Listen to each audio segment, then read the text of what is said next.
Hey folks, how's everybody doing today? This is a special supplemental episode because we meant to do this every Sunday, but of course, last Sunday was Mother's Day, and a few of us thought we could actually make it for the 9 o'clock, and I thought so too. Except that I'm 3 hours ahead or behind everybody, so it was 6 o'clock my local time, which was still during dinner with my mother-in-law. But anyway, we're here today. We're going to be talking about Bad Blood, and we're going to be trying to do this every weekend, every Sunday evening. So if you have any questions or thoughts about the upcoming game, please tune in. And next week we also have a special giveaway. Where at the end of the episode, where I'll be giving away a premium scope. Let me just pull out this one. This one is from CV Life, and this is their premium scope. This is their Bear Power. This is a 6 to 24 by 50 millimeter scope, and it is a legitimate ELR scope. That's an extreme long range scope, because this thing is clear enough that you could make out an IPSC target from over 1,000 yards with this. So yeah, this is their top of the line scope. Now CV Life is, well, most people have consider this to be budget, or as I believe the pejorative is, airsoft grade. But to be honest, their gear is pretty durable enough to play with.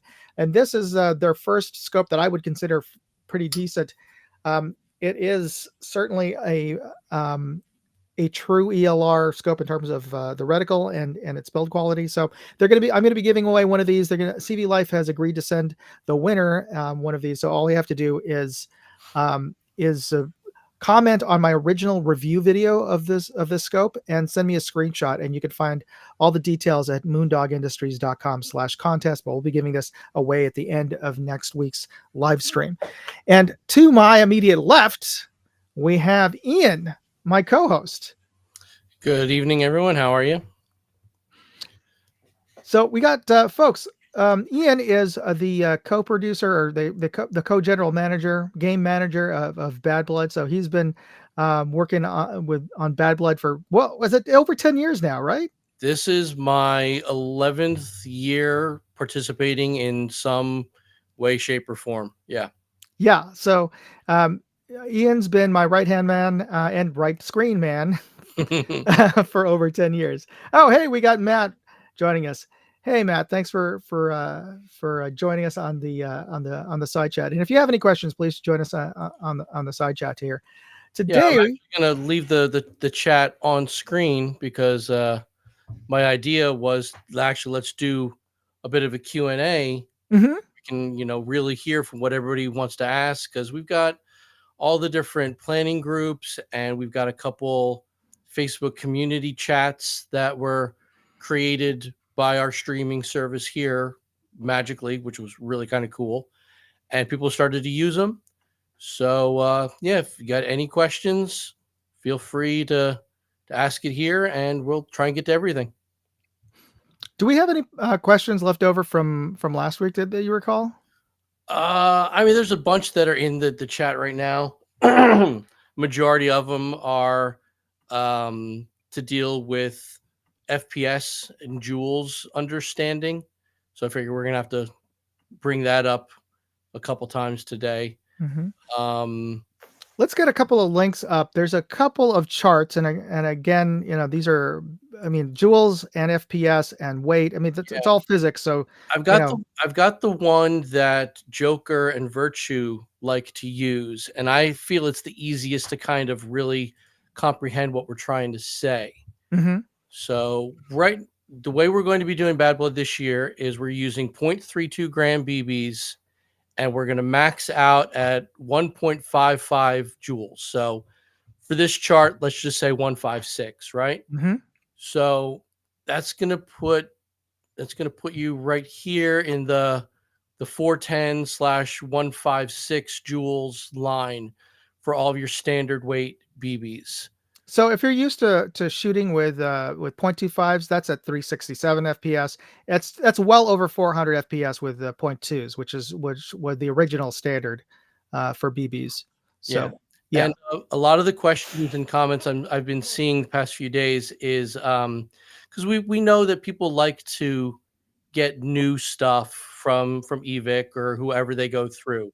Um, and so they're like, well, worried, well, if I get a new AEG, is it, and it says on the box, 400 FPS out the box.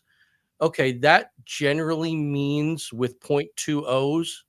So you're gonna, with any stock AEG that you're gonna get from a reputable retailer, you're most likely gonna come in fine. Yeah. Um, there is some stuff out there that is a little too too hard for us to deal with in terms of gauging it and the punch that it packs. Um, Novrich comes to mind. I don't know if I'm saying that right.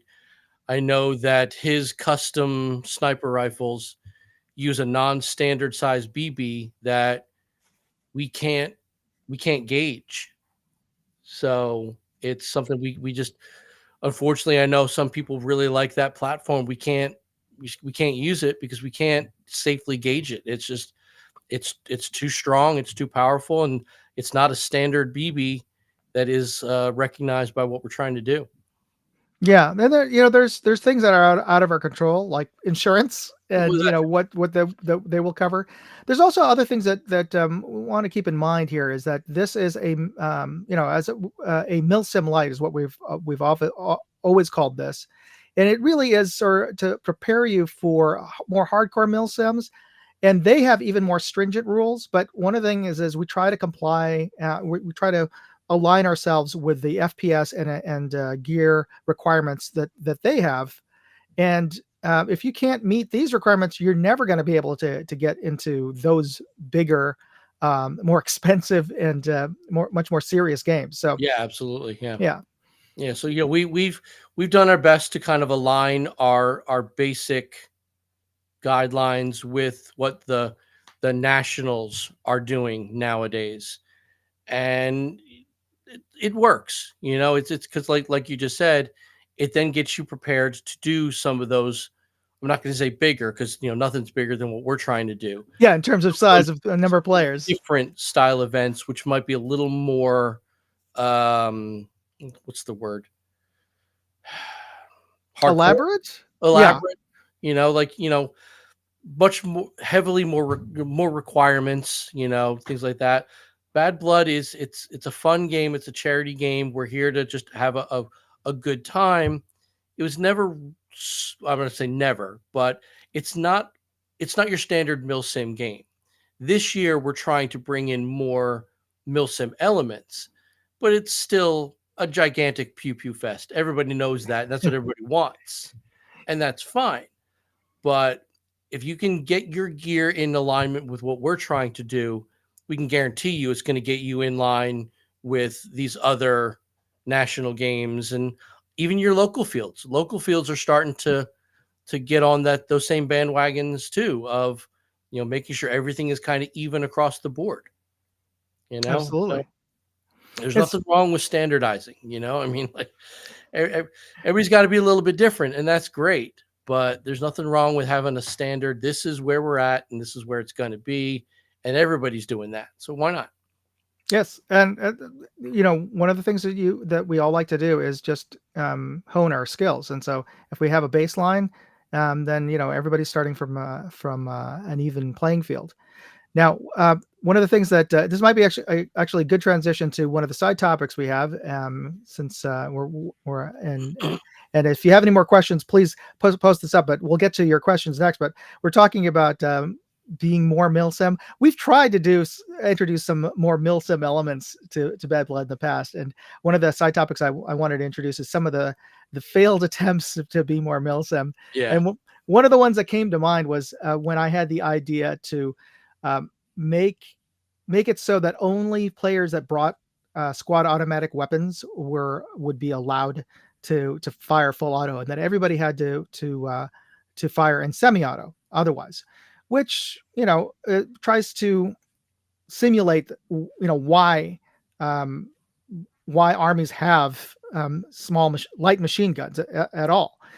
And but since there were very limited at the time, and it really still are very limited selections as to saws, Right. and few players had the means and the access to get them. We also allowed any player with an M4 with a large box mag Right. to I remember. function as the saw, as long as they had a tripod in the front.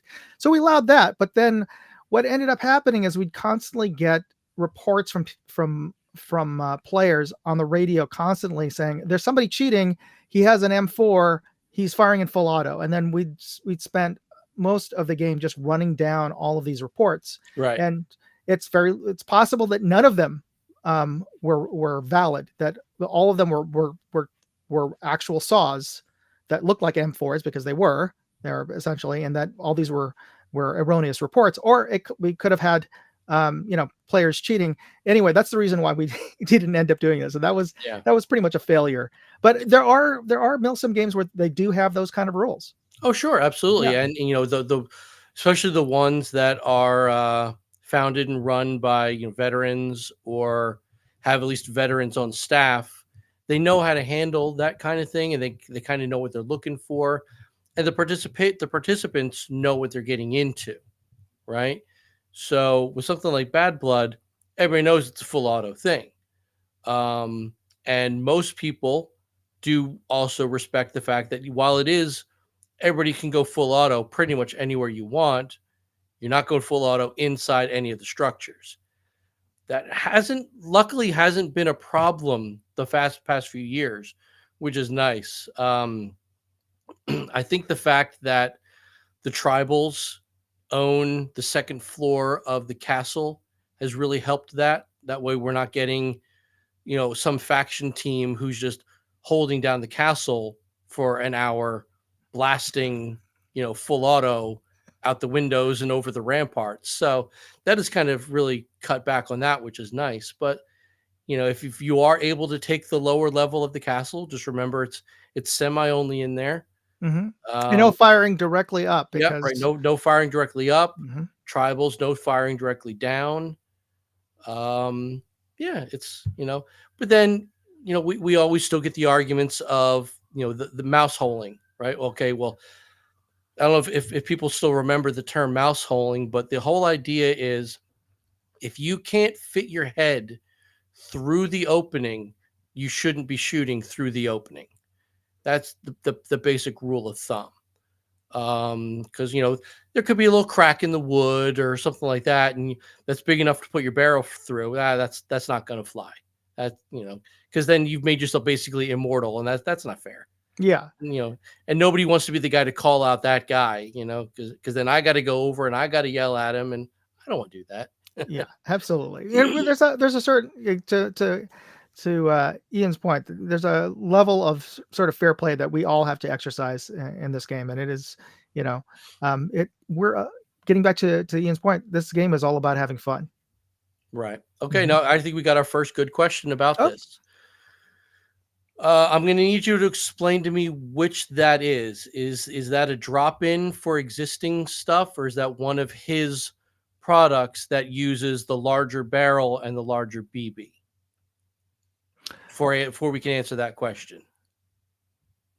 Now, yeah, because not all of his not all of Novarich's AEGs are is it 8mm, or I forget which? No, they're like 6.6 or something like that. They're too big for us to chrono with our BBs. But that just could be the sniper rifles. I'm not sure exactly what the full thrust kit is, because if it's just a 1-for-1 drop-in that still uses a standard 5.96 to 6.04 BB, I don't see a problem with it as long as your FPS, your joules is fine. Yeah. But if it uses a BB that we can't physically chrono with, then we can't let it on the field. Okay, the 6.44. I don't think we can chrono that. I mean, because yeah, I know because I know our EVIC .32s are not gonna, they're just gonna fall right through. yeah, and it's not going to give an accurate measurement because Right. you're going to get so much more air going around it. Um, so that's that just don't bring it. Yeah, Yeah. it's I know people love his work, and I love his products. But yeah, for the legality of us being able to chrono it accurately, I don't see how we can allow it.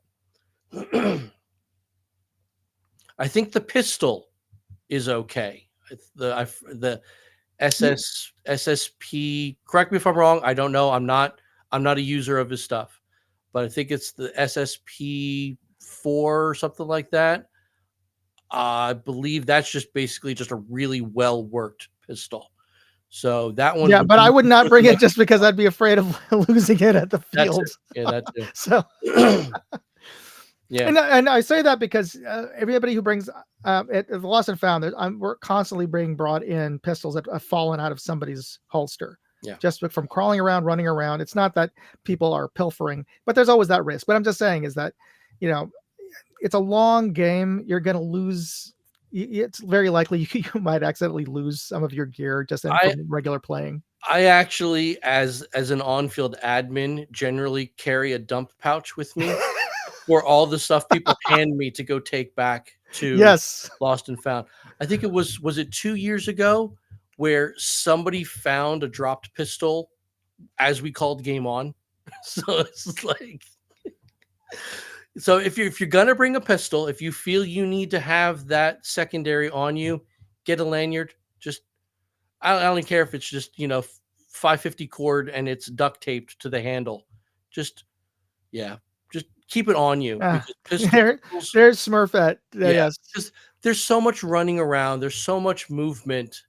Those holsters, even the good ones, they come loose, and stuff gets lost. Or especially mags get Oh, accidentally the mag release button gets pressed on your pistol, and half the you time, you know what? For you guys who like to carry 12, 15 mags on you, put some tape with your name on it. Don't come up to me and say, "Have you seen an M16 mag? What color is it? Black? Really? Really? Put your name on it." yeah, it just have your name on it. No, but it has a number. Yeah. Okay, 2. Okay, Little well, little bit that's of little bit helpful. of, get a little bit of painter's tape. It's not leaving any residue on your stuff. Write your name on it. Write your phone number. Put a little Yeah, smiley face. I don't care. Just something to identify it as yours when I pick it up and take it to Lost and Found. and Smurfette is there asking you, okay, identify what it is that you've lost before she pulls it out of the lost and found box. Oh yeah, and paint marker. Yeah, absolutely. Yeah, if you want to go there, some people don't like to write on their stuff. They want it all pristine, and that's fine. Just something to make it yours. Honestly, do the same thing with your with your rifles too, because I've turned rifles into to Lost and Found. I don't know how it happens, but I've done it. Put something, put some tape on your buttstock, put your name on it. Just you know, because what I think it was is probably somebody put it down and then like went to their car or something. Well, gun just sitting out in the open. I'm going to pick it up and I'm going to put it in a safe place. You might think Or it's going to be there I, when you get back, but or it's not that. Yeah, it's somebody like put their gun down because that somebody got injured or something, sure, and then went to go help them, and then in all of the with the ambulance arrived because they had a heat stroke or something, they totally forgot about their AG, and then as the game went on, somebody else came across it, and they didn't want to just leave it there, so yeah, they would call us over, hey, I found this rifle, it belongs to somebody. So yeah. yeah, And it's as much as we are we are working to make this a little more milsim esque. It's not exactly a game of stealth. So putting some tape on your stuff isn't going to make you stand out like a sore thumb. So tape your mags, tape your guns, tape your radio because everybody's going to have a radio, right? Just something that says when it falls off of you, somebody else is going to pick it up. They're going to be a good person. They're going to hand it to me. They're going to hand it to Moondog. They're going to hand it to their own embed on their team, which is fine too, because then they'll eventually get it to me. And, it'll be waiting for you at the end of the day. Plus, it's more Milsim because anybody who's in the service, you got to put your name on everything, or else. Yeah. Everything. So, and I know how much you guys love your patches and all the stuff. So what's a little more decoration? Have fun with it. Absolutely.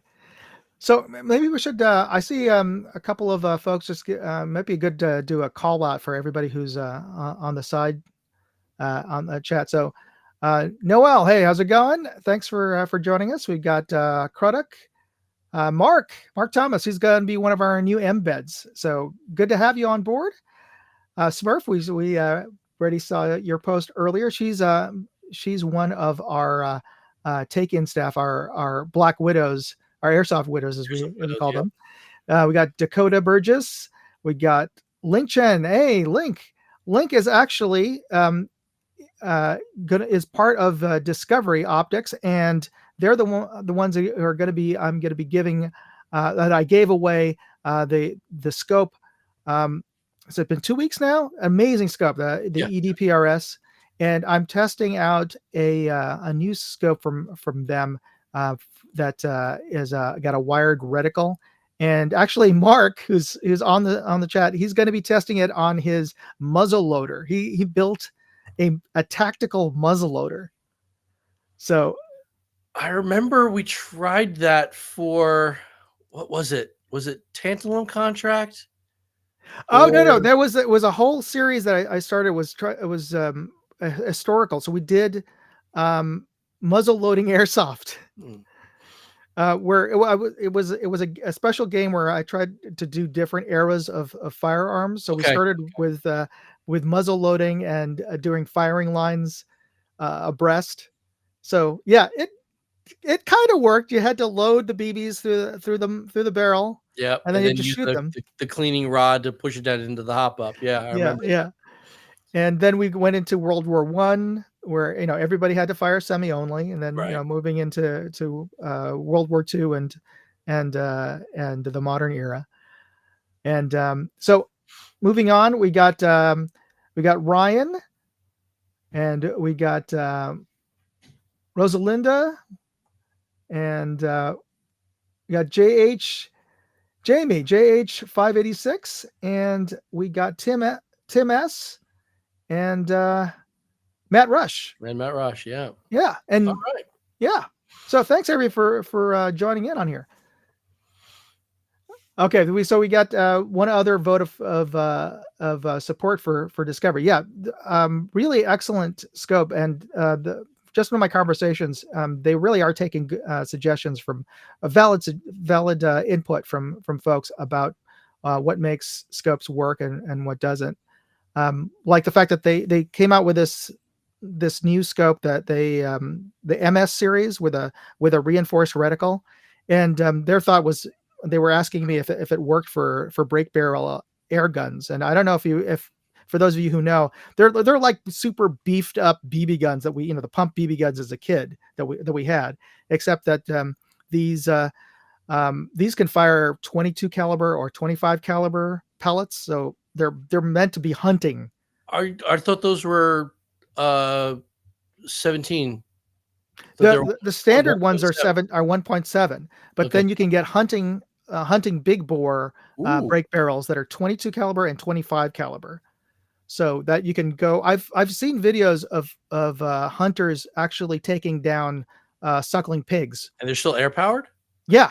Wow. Yeah. Because even with the one I have, it's a 22, and it's a 22 caliber pellet. It doesn't use 22 caliber bullets. Right. But it can propel it.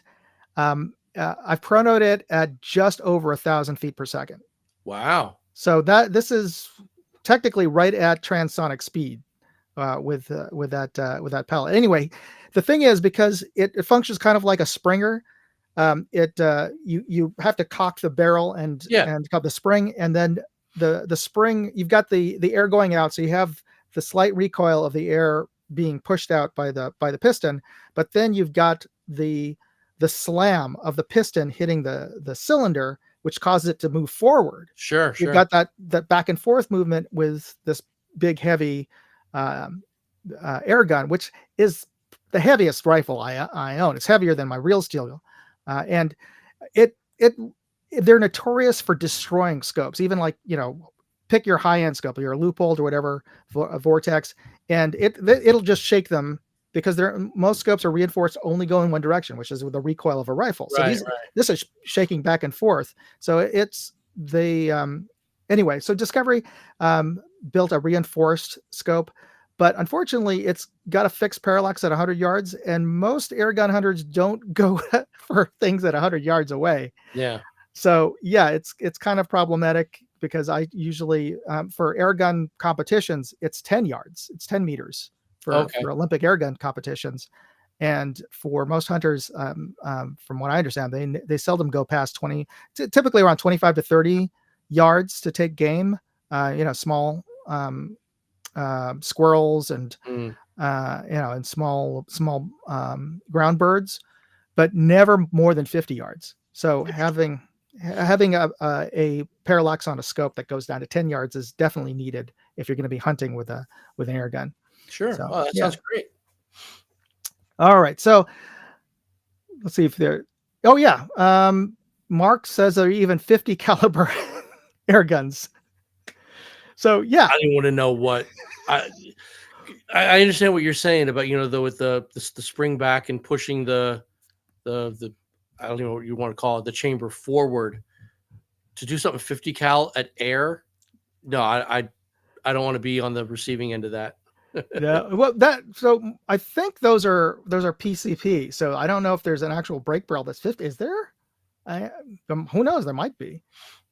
I'm not even allowed to say gun in this neighborhood. So oh yeah, or with the YouTube's AI, their new AI, they're probably running through who knows what. Yeah, he said 50 cal, PCP, but you kind of need that larger diameter for going after larger game, right? So I guess varmint hunters and whatnot. Yeah, as long as it works for you. But yeah, I could see the dual shaking could really do some havoc on a scope. Yeah, and that's supposed to be the most reliable piece of the puzzle, right? Because you got to be able to see what you're looking at. I've seen scopes. I've tried out sort of cheap regular scopes on an air gun, and then after about 10 or so rounds, you'll see the reticle start rotating out of place. It's like, okay, this one didn't work. Yeah, my only problem I've had with scopes with airsoft is kind of like topping out or bottoming out when trying to zero it. Oh yeah. Like sometimes I've known for multiple times I've actually had to put like shims on the plate to get it so that I could actually still even zero it at like 150, 200 feet. Absolutely. Yeah, it's like, why am I putting electrical tape on here? Why can't I just turn the knob a little further? And then you hear the, oh shoot. Yeah. So yeah, but so the only AEG now I has a scope on it. It's a Vietnam M16 with an honest to God Vietnam M16 scope on it. So which were they issued for it was Vietnam Air? It was a 3x9, and it looks like a cigar tube.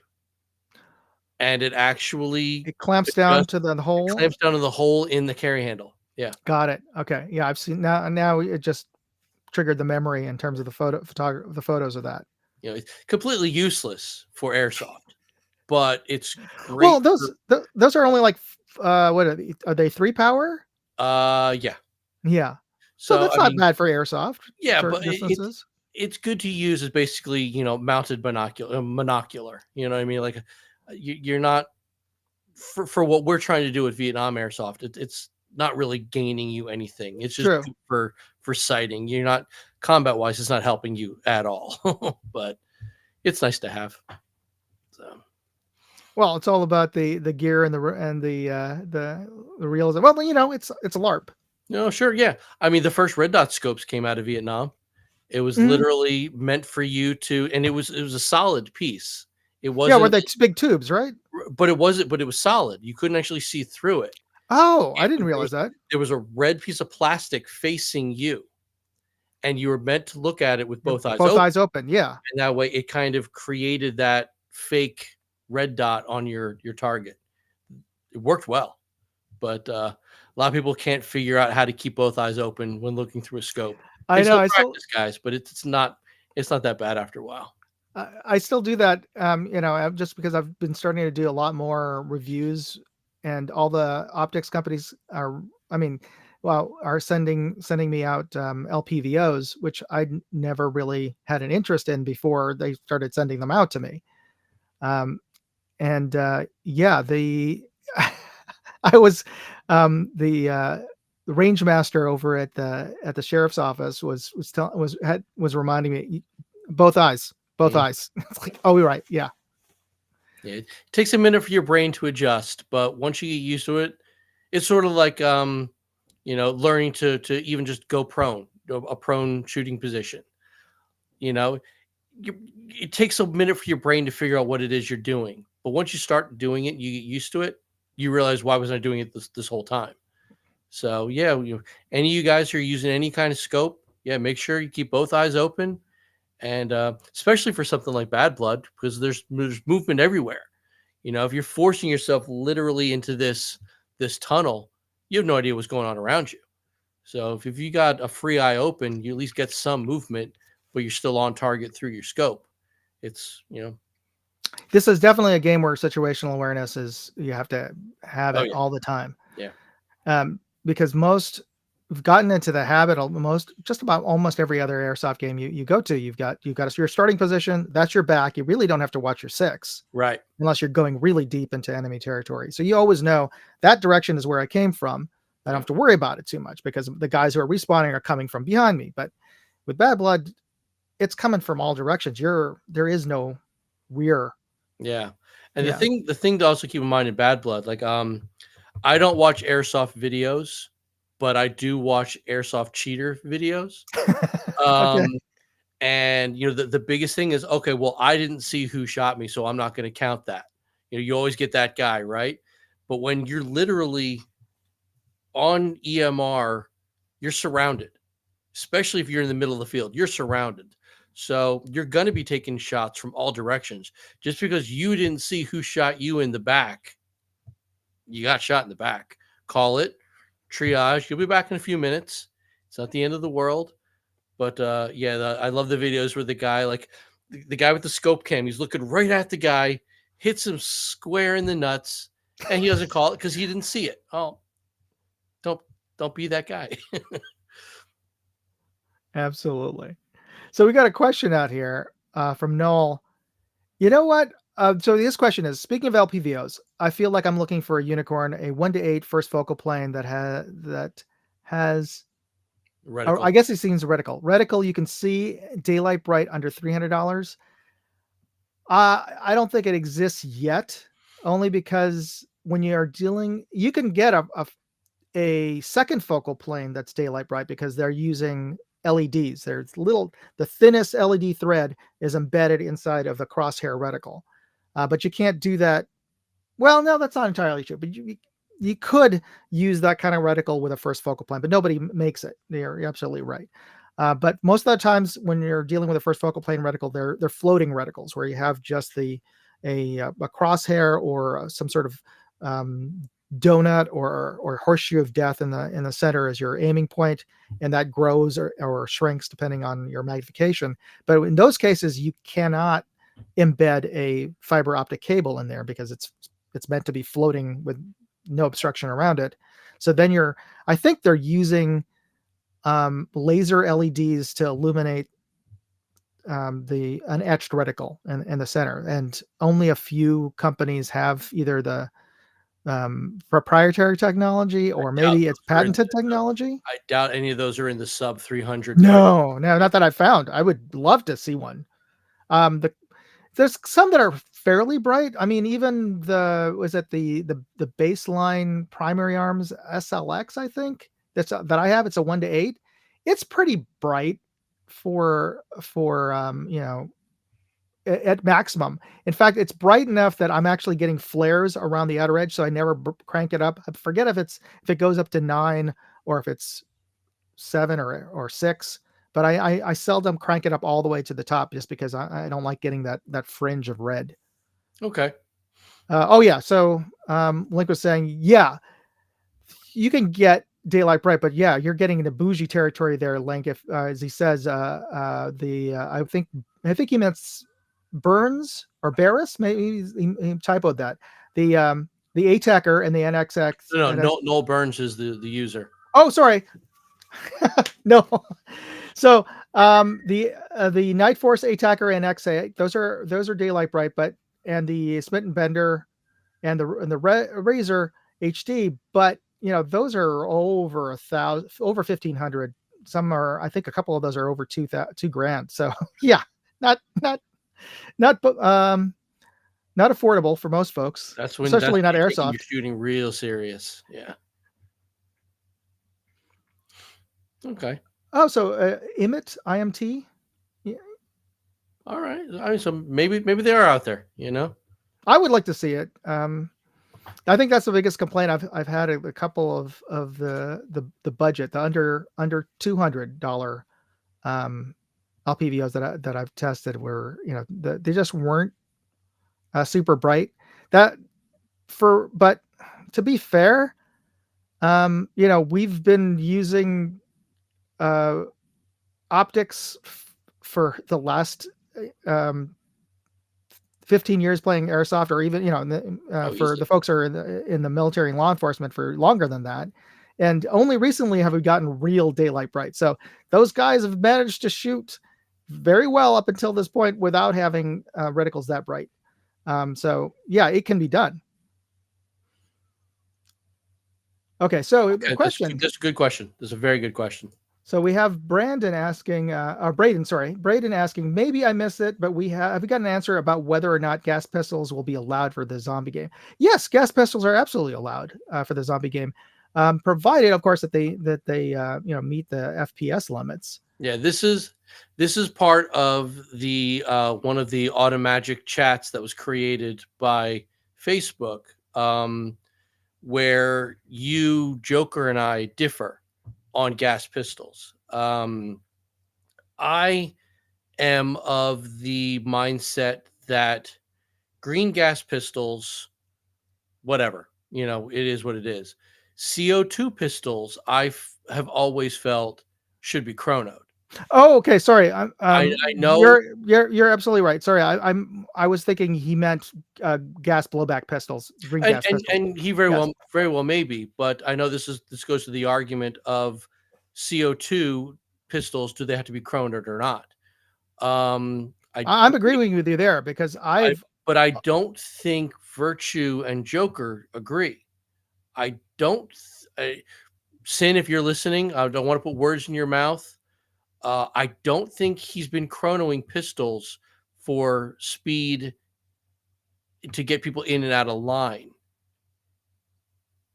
I think that's for the normal game, but not for the zombie game. Okay. Yeah. So for the zombie game, it's because we're trying to keep FPS low because I just don't want people to get, you know, hurt, because we remove the minimum range limits because zombies are trying to touch you. So you can be shooting at somebody, you know, less than 10 feet away. And if the thing about CO2 pistols is, unless I'm wrong, there could be some new model that's out there. There's no regulator in the mechanism. They all rely on direct pressure from the cartridge. Right. And most of them are pretty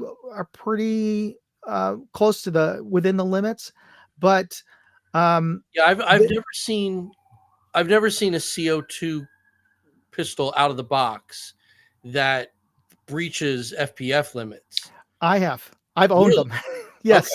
But I know they get pretty darn close, and a CO2 pistol might be too heavy for the zombie game. For Bad Blood main event, yeah, go for it. If you want to be that guy who brings his pistol out and potentially loses it because it's not on a lanyard, that's fine.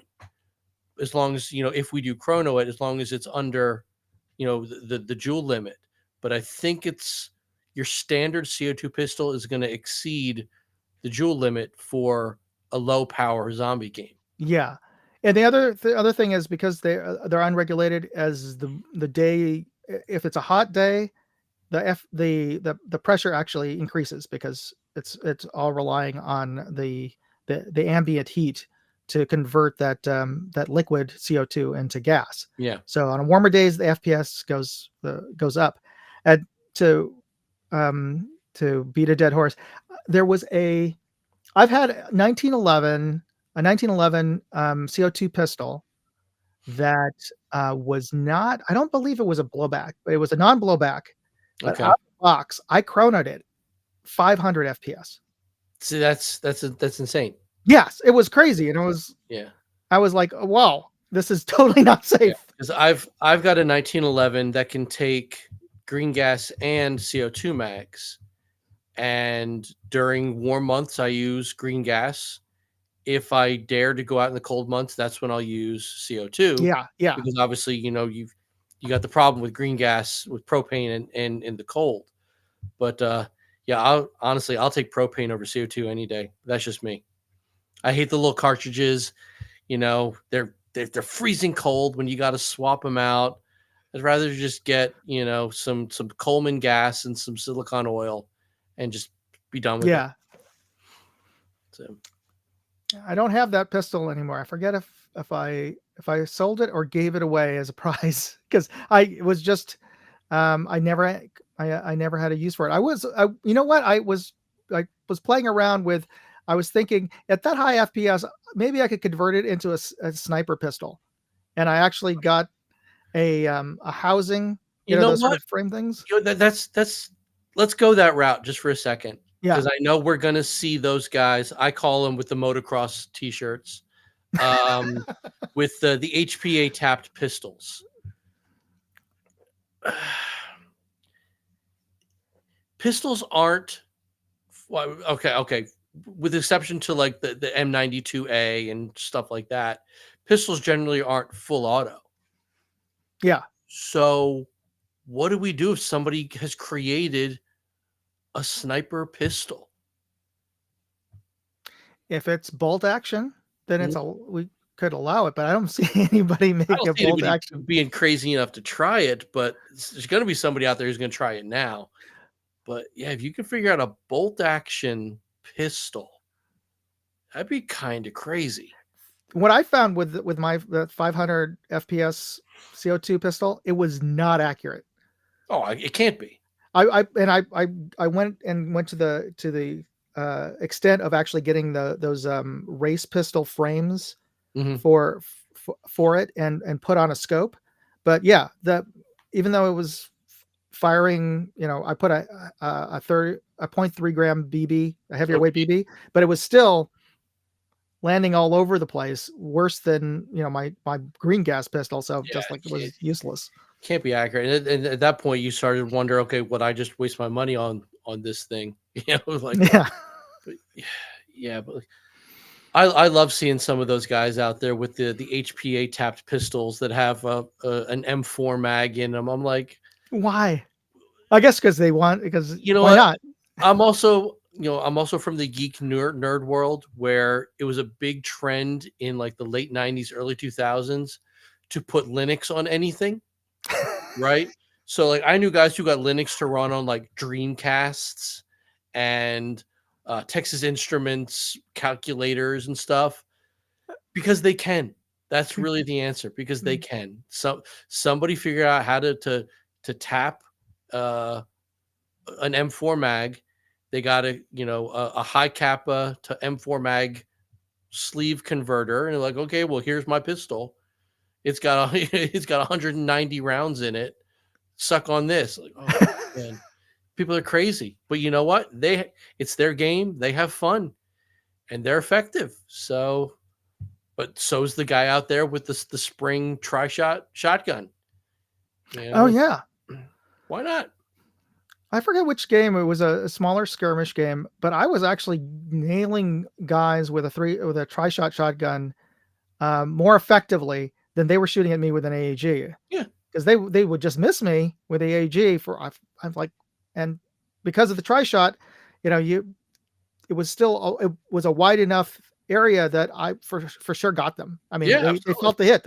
Two of them hit them. It was like, yeah. I mean, I love walking up and down the chrono line Saturday morning, even Friday afternoon, and just seeing some of the stuff people have, and I'm like, you're gonna have the greatest time because you know what you've got, as opposed to the guy who's got his Franken project that oh yes, please.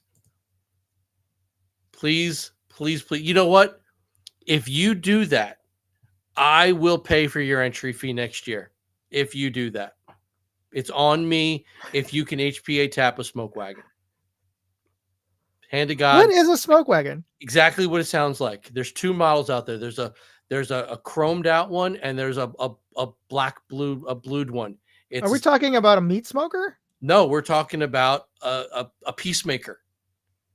We're talking about a 6-shot Old West pistol. Oh, It okay. is beautiful, wonderful, wonderful pistol. But yeah, if you can do it, I'm all there for it. Well, if anybody could do it, it's probably Mark Thomas. He's the Yeah, one who has said it made a. I saw a photo of it. He made a tacticalized muzzle loader. yeah. But oh, that's what I was saying. Oh, he's got the chrome. Ah, okay. So I was like the Franken project guns that these guys they don't know what it's going to do. It's it's literally that. You're tinkering with it to the point where you don't even know if it's reliable, and you're going to be fighting with it all day long. Or you're going to go back to your car for your you know whatever the G&G combat machine or whatever your backup. But the guy who's in line who knows exactly what he's got his pistol, he's got his tri-shot, he's going to have the best day because he knows exactly what he brought with him, how it's going to perform, and how he's going to run his game. And I love it. That's what I love about Bad Blood is you've got 800,000 guys out there, each one running their own game in a way. You make it what you are. Obviously, follow the guidelines of your commanders and the things that your objectives, but it's your game to play, and just have fun with it. As long as you're following the rules, you're not being that guy because we all know who that guy is. Just do what you want to do. Just don't hurt anybody on purpose. Just have fun. That's all we ask. Brings a question about Wild West. There have been some attempts to do Wild West themed airsoft games. Oh, absolutely. But it's the same thing with World War II and Korea and World War I. There's a limited amount of materials out there. So if you're okay with the Viz mod of a 1911 in the Old West because it's the only pistol somebody had, yeah, sure. But the ones who want to be accurate, they're going to go out and get the smoke wagon, which is not cheap, but it's worth it. Or some other kind of revolver. I know the Hater is very popular still. That's a crazy pistol. But yeah, there's not a whole lot of replicas out there for period stuff. Honestly, kind of past Vietnam, and even that stuff is kind of few and far between. Yeah, I think there was one. I would rarely see the model of an effective pump. Lever action airsoft rifle. I've seen many. I've never seen one work. Yeah. Yeah. They usually will break. Yep. I've very seen easily. a lot of guys have brought them to Wasteland over the years. I know Todsky has owned at least one, maybe two. They've never worked. So it's a great idea. And if somebody could actually make a reliable lever action Remington, it'd be sweet. But I don't know. Maybe it's too many moving parts. I don't know. Yeah, that's how it was. You can make a pump Springer from just about every other configuration. I just never understood why they couldn't do it with a lever action. So, but yeah, no, but there's I think S&T makes them. They're out there. but they're not really reliable, and they're not really skirmishable because Yeah. the internal magazine is small. So people don't really use it because you can't really skirmish with them. Unless everybody's got them, then you get an even playing field. But you know, somebody's got an 8-shot. I understand. Somebody's got an 8-shot, lever action versus an M4. It's not fair. Hey, Virtue, how are you? I am fine. Can you gentlemen hear me? Yes, we can. Quite well. Now, So, I put words into your mouth about 10 minutes ago. So, can you please clarify something for me? Okay. The past couple of years, do you chrono CO2 pistols? No. Okay. Yeah. We were talking specifically about during the Saturday chrono, as opposed to the Sunday chrono. There is one CO2 pistol that I will chrono on site, but nobody has ever brought one because it's a $900 pistol. It's one shot, and it technically takes shotgun shells. This is the only CO2 pistol I'll chrono. Now, I was mentioning to Ian, I forgot who made them, and this was probably 2007 or 2008. There was a CO2 non-blowback 1911, and I bought one, and it seriously chronoed at 500 FPS with Golden Eagle. Yes, that's it. And that was made by Golden Eagle. That thing was so inaccurate because I figured, hey, it's 500 FPS. Let's see if it can turn it into a sniper rifle or sniper pistol. And I even went and got a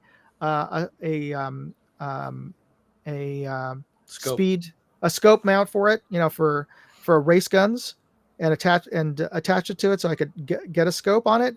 But yeah, that thing was so inaccurate in terms of where the BBs were landing were all over the place just because the hop. We had one of those show up at a field, and I had the reps call me because they didn't believe the chrono. Yeah. I'm surprised it wasn't an Airsoft Innovations project. I think eventually mine just started leaking, so it's just like Oh, absolutely. Yeah. So the reason those things were so horrendous is because they're the gas feed tube was literally about a nickel thick, so all the gas went right into the chamber, and all that pressure just slowly destroyed the gun. Yeah. Like, it was a great idea if it was made out of better material with like an air restrictor in it or something, but no, it was literally just dump gas down tube, go. Oh yeah, that fit and finish of that thing was terrible too. Oh, yeah. Yeah. Oh Lord. Sorry, I am late, guys. I am actually recovering from COVID. Again? Oh, good. I spent 7 days in the hospital. So. Oh, that's not good. I didn't know. I didn't realize that. I hope you're feeling better now. I am. I don't have a choice but to relax. I'm actually taking the summer off from work, or my wife will kill me. That's a good thing. You need a break. You need to be home for more than an hour a month. Yeah. Well, I meant good in the sense that you look healthy. I'm trying. All right. But so were you actually hospitalized for a couple of days? 2 days on a ventilator. Good gravy. Okay. Well, I'm so glad that you're out and about. Yeah. So I'll be on the field. I might be moving slow, but I'll be on the field. Oh, much appreciated. Was it from that shit show of a con you went to? Yep. Okay, got even worse. Oh no. Okay. That's too bad. I'm glad you're not there. Yeah. I'm just scrolling through the chat here, laughing mildly. Jesus. Yeah, we're having some fun. There's been good questions. The biggest one is forget your name. Don't kill me. Where is it? Dakota Burgess. He's got a full thrust kit, and we weren't really sure what to do with that. You're the chrono master. You tell us. We're both of the mindset that since it uses a BB that we can't effectively chrono, we can't allow it on the field. So, not with the chronographs we currently have. We cannot reset them to chrono the 8mm BB. No, his is a 644, but that's still too big. The full thrust kit? He said 6. He said in the chat, he's 6.4. Is it the Knobridge full thrust kit? I'm Yeah. assuming? Yes. Yeah. I could have sworn those were. How are the internet?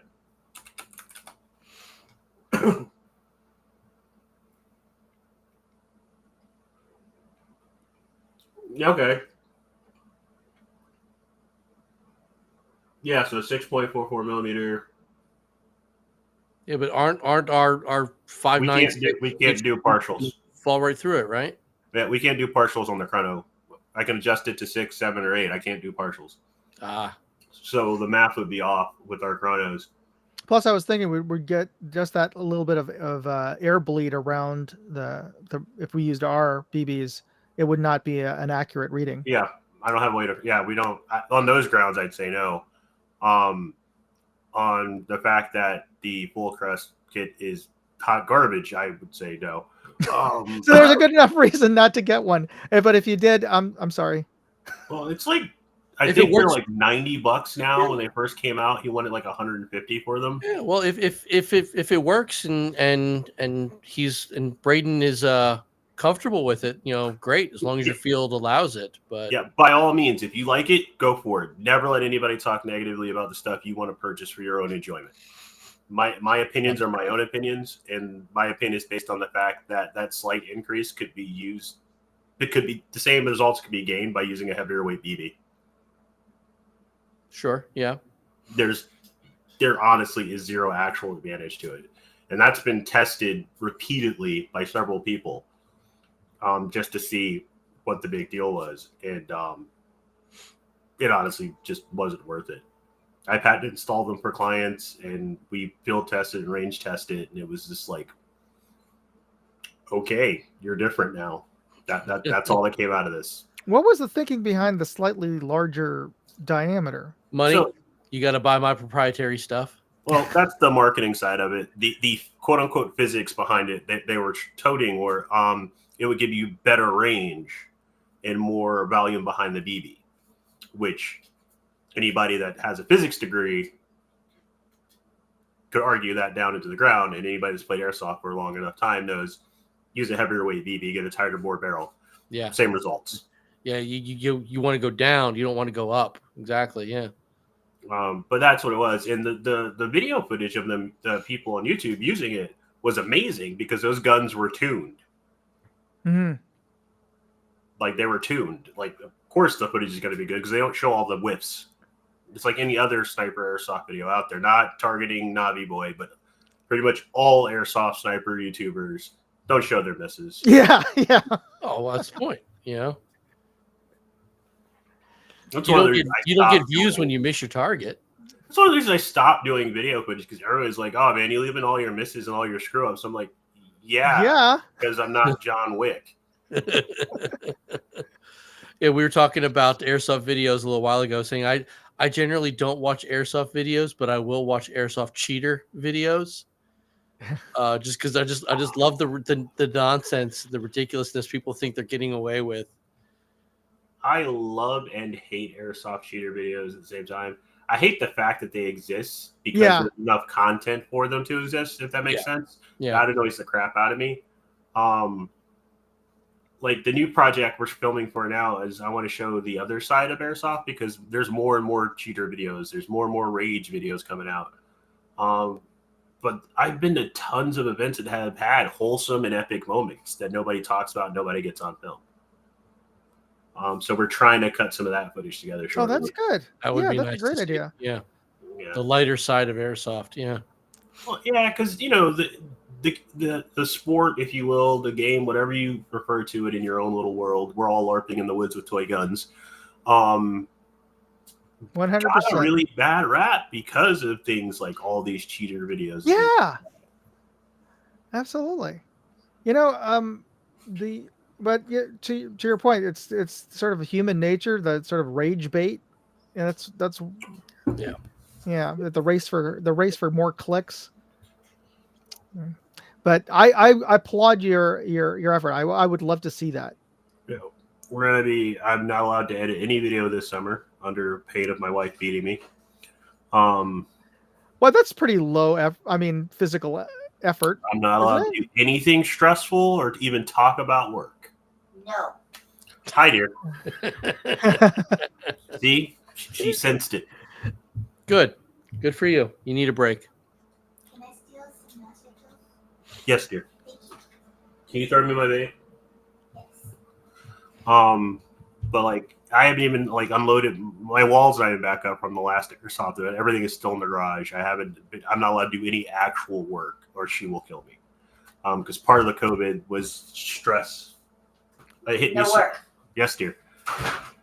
It hit We're me not so working. hard. We're just chatting. Oh It yeah. hit me so hard because of Only stress. fun and love. Show him so much love. Oh yeah. And that's good for you. We saw that.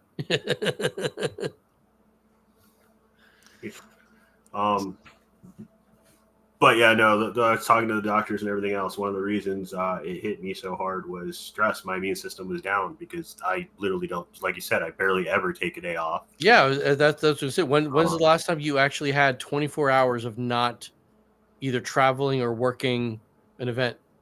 Yeah, up until recently, it's been a while. Like, and then Papa's gonna yell at me if he watches this because Papa brought me down for North versus South 3, or I have the patch somewhere. The last North versus South down in Florida. By the way, amazing event. Had a great time. Good. My 9-year-old went. He won the 2-gun challenge because he's so tiny nobody could see him. Oh, okay. That's right. It was a great event. But I ended up working. I ended up repping the first Evo. That's too bad. Well, you're here. You're gonna feel better eventually. So That's the plan. Yeah. I got meds. Yay. Yay. But yeah, if there's anybody still here, I can't see the counter. they're kind of just like letting us rant at each other, which is nice. Thank you, everyone who's still around. We'll wrap this up so you can get some Yeah. rest because No, we're I'm right at the fine end with of the it. hour. But are you on any of that? Is it remdesivir? I forget the antiviral. I don't know. My wife hands me a cup of pills. I shut up and take them. Well, I took it when I first got COVID, and I don't recommend it because it leaves this metallic plastic taste in your mouth for the whole week that you're taking it. No, was just awful. no. I don't have any of that. I do have an albuterol inhaler down to like I'm a teenager again. There's probably about 12 of those floating around my apartment at any given time. Yeah, no, it's been crazy. Thanks, Smur. But it's what was I talking about before she stuck her head in here? Now I don't even remember. We're talking about you not getting any rest, but now you are. Yeah. I got a couple of events. Friends have contacted me, other promoters and event producers, and been like, "Hey, here's your ticket. Get here. If I see you touch a red shirt, I'm gonna kick you." Like I've literally been told by one of my friends, he's like, "I don't care if the event's on fire, you better not be trying to help." I was like, "That's fine." That getting ready for Airsoft Palooza in Houston. That's working. Can't go. You can't go? No, you can't go. It's working. No, I can go. I can go and hang out. You better just be hanging out. I never work Palooza. I get in, and Kurt and Tony, the guys at E-Bike and High Grounds, always hook me up. I literally just talk to Airsoft celebrities, hang out. You need to do? You need to take Mark Thomas here with you because I promised him that if he can HPA tap a smoke wagon, I'll comp his entry to Bad Blood next year. He went last year with me. I got him and all the players wanted to crew in last year for Airsoft. There you go. All right, so get on HPA tapping a smoke wagon. I could probably make that happen. All right, boys, let's wrap things up. We're at the top of the hour. To reiterate, we've got we do have next Sunday. We're going to be on about the same time, right? Yes. Yeah. To talk about if you have any other questions, post them up on the Facebook board for the Bad Blood series, or post them up at the last minute in this chat session. But post them up over at the Facebook group for Bad Blood, and we'll get to those questions. And of course, join us on the live stream. I'll be giving away the CV Life scope and perhaps a little bonus prizes to the folks who, if I could figure this out, on the night of, who are live on the chat. We'll try to figure out a way to get prizes for folks who are posting things up. And We are going to have our special guest that night too. Oh yes, and thank you for reminding me. We have a special guest from the JDRF, the Juvenile Diabetes Research Fund, who will be joining us, and hopefully it will also be at the event as well. But she's going to be telling us all about Juvenile Diabetes Research Fund and they're helping to find breakthroughs for type 1 diabetes. So be sure to tune in for that. If anyone has forgotten, that's the charity we're benefiting with this game. So Yes. Make sure they bring a credit card machine this time. Yeah, so they can make more money on site. Yes, so they can receive donations from a representative from our chosen charity, and she's going to see what we're all about, and give us our marching orders. Absolutely. So to be sure to tune in this coming Sunday. That's the 19th, I believe. That is maybe sure. Yeah, the 19th. Yes, the 19th at 9 p.m. Eastern Standard Time, and we'll be giving away some extra fun goodies on that night as well. All right, everybody. Thank you for tuning in, and thanks for your great questions. I really appreciate it. All right, everybody. Have a good night. Thank you.